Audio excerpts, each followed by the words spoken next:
So can we skip Turner? Is that fine? No, we're not. You want to hit him quick? All right, let's hit Turner quick. We'll circle back to this because Ainge talked yesterday, but if you want to hit on Turner, we'll do that for a few minutes here. So Myles Turner, great game tonight. Hits his threes, blocks his shots, defensive player of the year, caliber player, all those things. This situation's hard to read because I've heard every story under the sun about this situation. Washburn had all those reports over the offseason that they wanted this guy from them. The negotiations were such that he was able to identify players that were on the table. Myles Turner and Doug McDermott was the package he threw out there. Zach Lowe, who's one of the most connected reporters out there, says every single podcast he's on that the Celtics, if they wanted Myles Turner, all they had to say was yes, and he's coming. But then since Gordon Hayward went to the Hornets, and every interview he's been in since, he says, oh, I wasn't even thinking about the Pacers. I'm a Hornet for life. Like, I never was even considering that. I think a lot of people have assumed that the reason the Celtics didn't do that trade is because Hayward wasn't going to Indiana, which if that was the case, obviously they couldn't do a deal. Like, Hayward had to approve that. I think the truth's somewhere in the middle. I do think the Pacers were probably offering a little less than the Hornets. It sounds like $100 million compared to $120 million. But it does sound like there were heavy negotiations, and Hayward was playing ball enough to make both teams think that they could get a deal done there. So did Ainge balk at McDermott and Turner and want more, and that caused Hayward to walk away and take a different offer?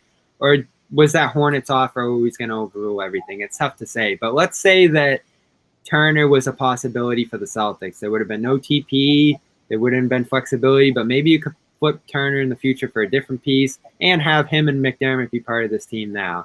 Are you looking back on that now, Joe Sway, and saying... You better go to Joe Sway. Yes or no? Yes. I'm saying yes, Bobby. And the reason why I say that is because the way that whole thing was drawn out. Remember, like it was like 3 or 4 days, and all of a sudden in comes Charlotte with this offer. Again, how much did we talk about that? Does that sound like something that was just made up out of thin air? That was happening. I think it was happening. I think there's a lot of truth to it because I think the ball was essentially in Gordon's court. Yeah. I think you want to go to Indiana. This is how we're going to facilitate this trade.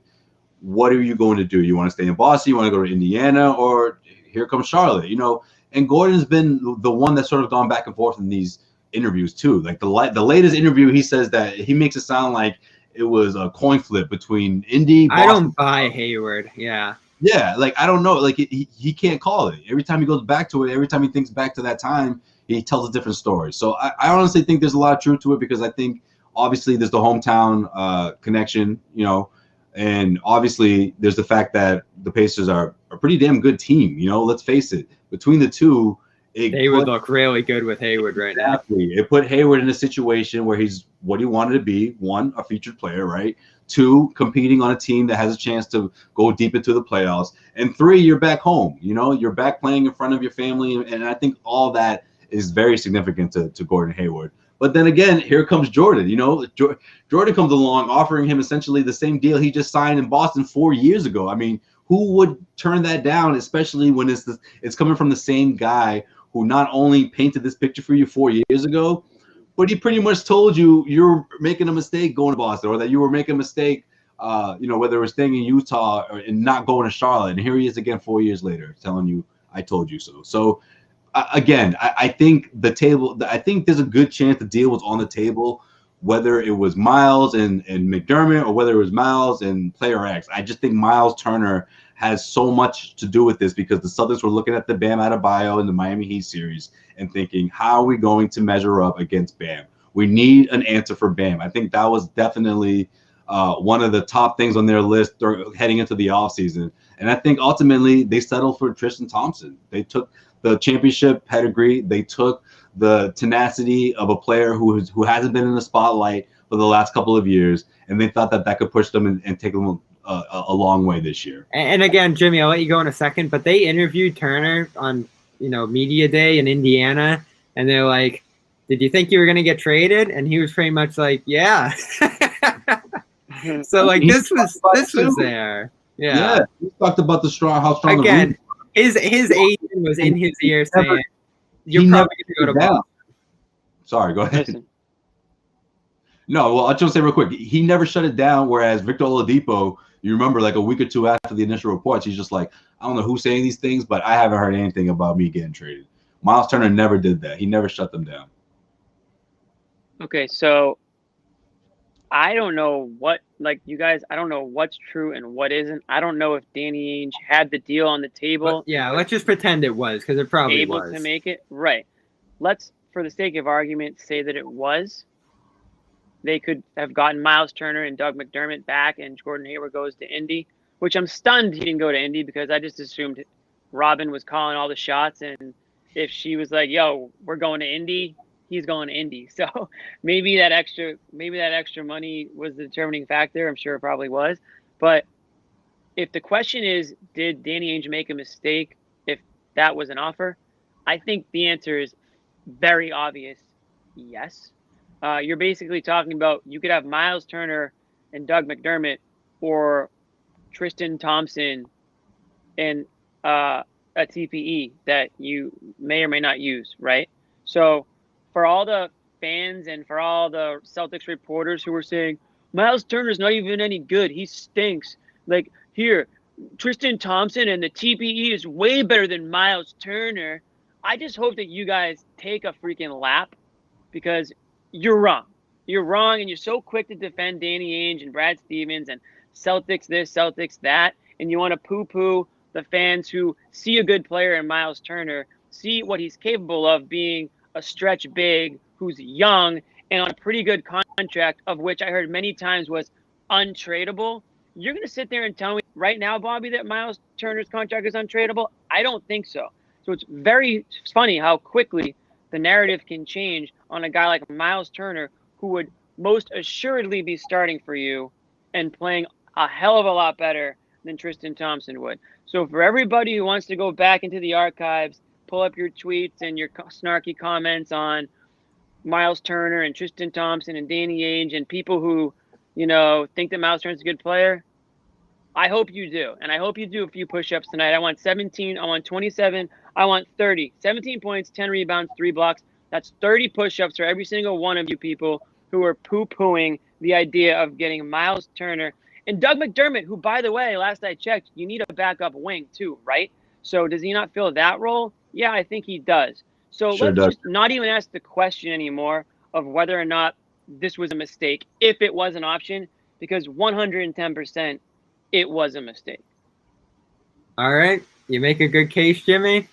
Mic drop. I think it's time. Ether. Peanut.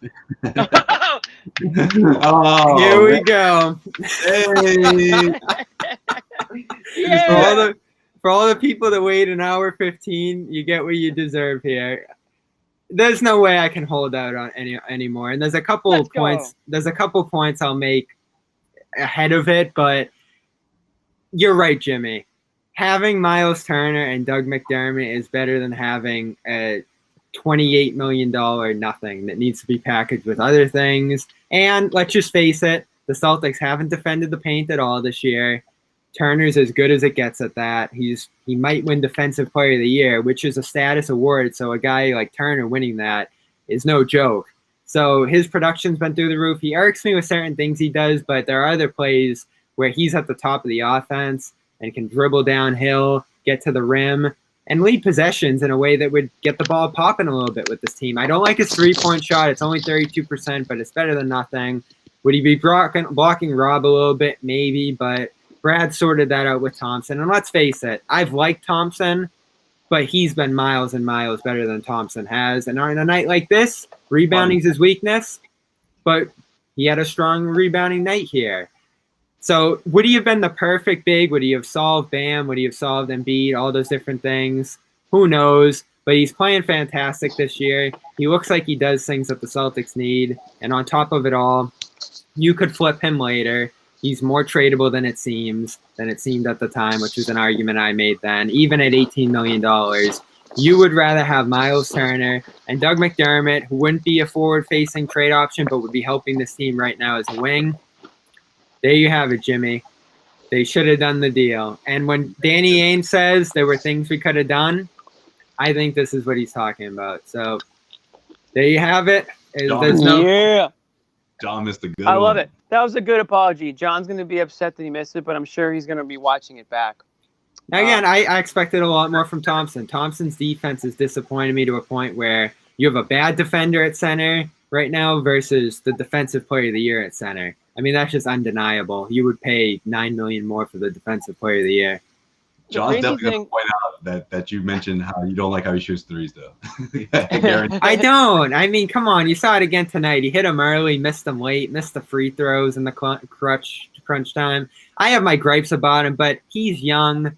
He's not 28 million. 18's pretty high, but it's fine. Like, he's worth it. And it's nothing in today's he's got upside. Yeah, and we talked about like the possibility of him improving here in this system, which was certainly a possibility. And now it's gone. You know, he's improved so much this year that the Pacers probably are just going to keep him.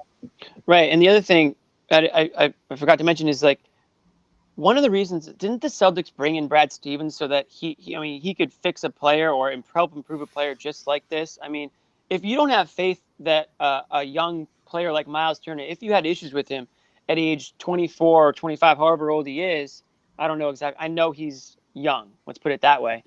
I mean, he's got plenty of time to evolve as a player and as a person, and sometimes just a change of scenery can do wonders for a person. So for everybody that was just completely writing off this guy because of how he played last season or the season prior in Indy, that's just crazy to me. I mean, you got to give him another chance with another coach and another system and other players around him, and then make your judgment. So I just thought at the time of that all happening, it's like, why are we so quick to say that, the Celtics made the right move. They did the right thing. Trust me, Tristan Thompson and TPE is worth more than Myles Turner would have been. It's like, hold up. No, actually, you're very wrong. And it's okay. Like, it's okay to admit when the Celtics may have screwed up. You don't have to. I'm not talking about you, Bobby. I'm just in general. People are so quick to defend the team or the organization or whatever. It's like, it's okay to criticize or to question something because it doesn't always. They don't always do the right thing. Your favorite team does not always do the right thing. Yeah, it was a mistake. And I listen now, and we have a debate. If it was. I mean, I'm not saying it wasn't. It was on the table, and he said no. But theoretically, hypothetically, it would have been a mistake. You would rather, as I listen to you say, just wait on a deal, and I listen to Danny and Wick echo that, I would much rather have Turner and McDermott as pieces producing right now that you could use as flexibility later. And the Celtics would undoubtedly be in a much better place right now with Turner as their starting center and McDermott available on the wing. Like, there's no doubt about it. We wouldn't even have to be throwing around all these trade ideas right now. So all in all, it's just a much better thing. Even if those guys didn't become amazing players here, they'd be filling gaps that they desperately need. And this would overall just be a much better team. Turner, there you go. Defensive player of the year. Good apology. Apology cam is done. So and we got a couple no more apologies. Pacers Celtics games this year.